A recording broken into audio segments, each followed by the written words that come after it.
સ્વાધ્યાય 9.2 દાખલા નંબર 1 નીચે આપેલી રકમના સરવાળા કરો। તો હવે આપણને બધાને ખ્યાલ છે સરવાળા બાદબાકી ગુણાકાર અને ભાગાકાર વિશેના નિયમો। સરવાળા અને બાદબાકીમાં સરખા નિયમો હોય છે કે અંશનો ગુણાકાર અંશ સાથે અને છેદમાં બંનેની બદલે માત્ર એકવાર લખવાના હોય છે। તો અહીંયા પહેલી રકમ છે કે 5/4 વત્તા -11/4 બંનેના છેદ સરખા છે એટલે કે સમછેદી અપૂર્ણાંક છે, તો તેનો સરવાળો કરવો એકદમ સહેલો છે। તો અહીંયા થશે અંશમાં 5 વત્તા -11 અને છેદમાં બંનેની બદલે એકવાર 4।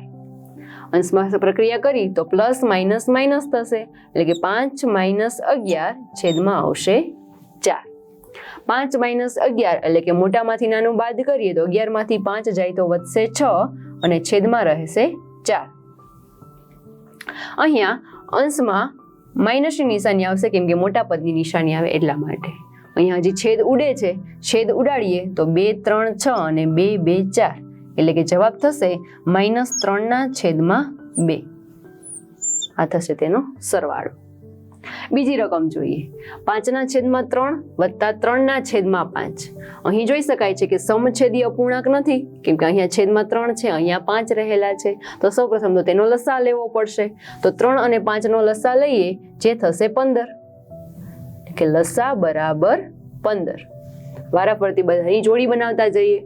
પહેલા છે 5/3, તેમાં છેદમાં 3 રહેલા છે, 15 બનાવવા છે તો 5 વડે ગુણવા પડશે। તો અંશને પણ 5 વડે અને છેદને પણ 5 વડે। તો અહીંયા થશે 5 × 5 એટલે 25 અને છેદમાં 3 × 5 એટલે કે 15।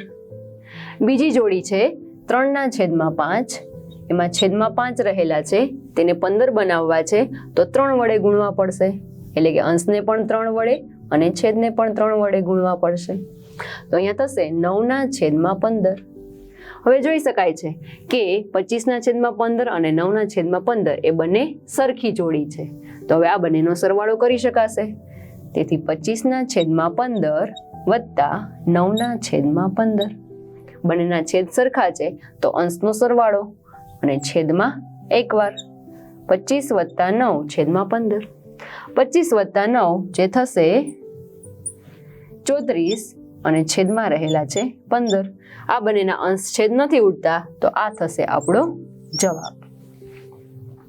ત્રીજો દાખલો જોઈએ -2/3 વત્તા 0।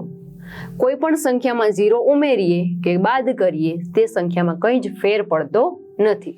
તો અહીંયા થશે અંશમાં જો -2 વત્તા 0 અને છેદમાં 3 આ રીતે લખીએ તો જવાબ છે એ જ આવશે એટલે કે -2/3 એ થશે આપણો જવાબ।